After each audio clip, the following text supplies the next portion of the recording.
Histoire de mère à fille. La position du cadet dans la fratrie. Dans l'épisode 1, quand tout a commencé, je vous expliquais que je fais partie d'une fratrie de 3 enfants. Ma mère a eu mon frère aîné à l'âge de 25 ans, dans les années 1962. Un an après, je suis arrivée, donc la cadette, et ensuite, 2 ans après, est arrivé mon petit frère. C'est une époque où ma mère, d'éducation catholique, restait au foyer pour élever les enfants et mon père pourvoyait aux besoins du foyer. Il était géomètre dans les travaux publics, à la Colas, entreprise de travaux publics, et il était amené à se déplacer tout le temps sur les différents chantiers. Mes parents sont revenus d'Algérie en 1961. Ma mère étant pied noir d'origine française, et mon père, d'origine hongroise, venait de la Légion étrangère. En effet, pendant la guerre de 39-45, il a fui son pays à l'âge de 18 ans, car il n'a jamais voulu intégrer l'armée allemande, puis il a été fait prisonnier par les Américains, et à la fin de la guerre, il s'est enrôlé dans la Légion étrangère, où il a appris son métier de géomètre.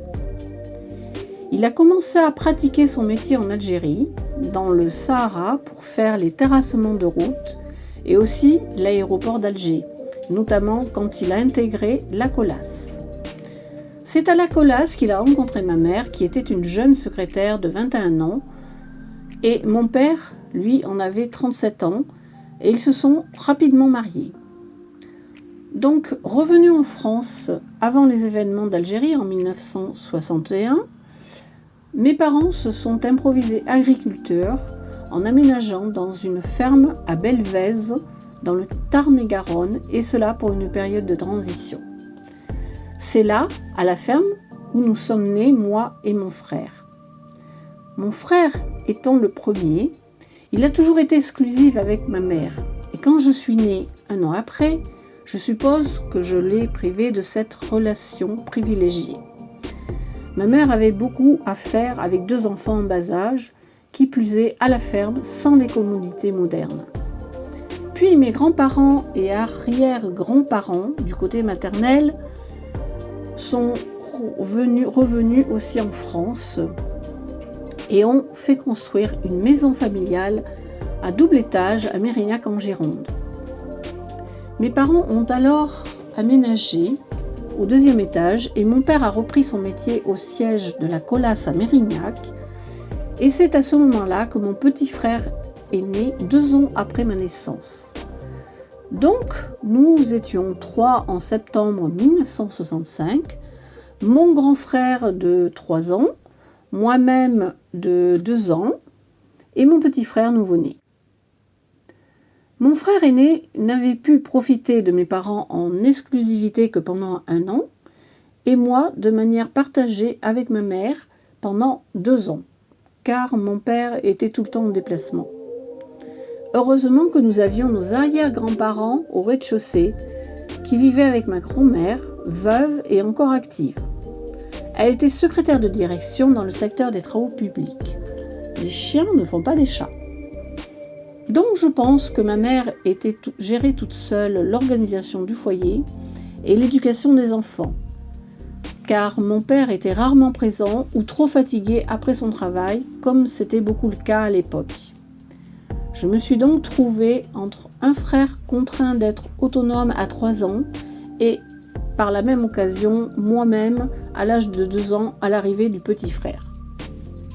Même si je pense que ma mère nous aimait profondément, elle n'avait pas eu le temps de nous câliner comme nous aurions aimé et réparer les petits bobos du cœur. Moi, psychologiquement, je me suis développée comme une enfant effacée et timide qui ne voulait pas déranger, et je n'ai jamais osé me rebiffer ou dire non. Je n'ai même pas fait de crise d'adolescence et d'opposition à ma mère à l'âge de 15 ans, ni jamais après. Je ne sais pas si c'est grave, docteur. Heureusement que j'avais une arrière-grand-mère qui s'appelait Pauline, à qui je pouvais raconter tous mes petits malheurs et qui était une mémé gâteau. J'avais aussi un pépère à l'heure qui nous fabriquait des cabanes de jardin et nous faisait toujours des blagues avec des farces et attrapes, car il avait été représentant de commerce dans ce secteur. Il nous faisait toujours le coup du coussin péteur au repas du dimanche en famille, et nous avions même droit au verre dans la salade, bien sûr défaut. Ma grand-mère Paulette était plutôt pète sec et bigote et très pieuse.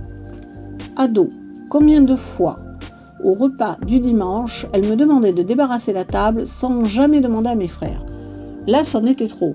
Du signe de la balance, la justice, je m'insurgeais en répondant « Pourquoi mes frères ? Pourquoi pas mes frères ?» Et cela partait toujours en cacahuète. En résumé, en étant la cadette de la famille, le cul entre deux chaises, passez-moi l'expression, j'ai dû apprendre à être autonome avant l'heure.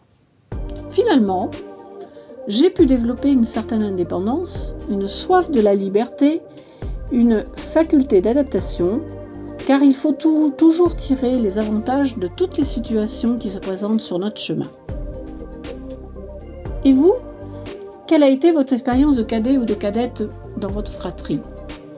Merci de partager dans vos commentaires, cela pourrait aider certains qui sont dans cette situation. Vous pouvez aussi liker et vous abonner à ma chaîne. Je vous dis donc à bientôt pour une prochaine histoire vraie. Je m'appelle Nicole et je vous partage cette histoire car j'ai le projet de créer l'atelier de mes filles qui va être consacré à aider les femmes grâce à l'aromathérapie et les cosmétiques naturels. Je vous dis donc à bientôt pour la suite.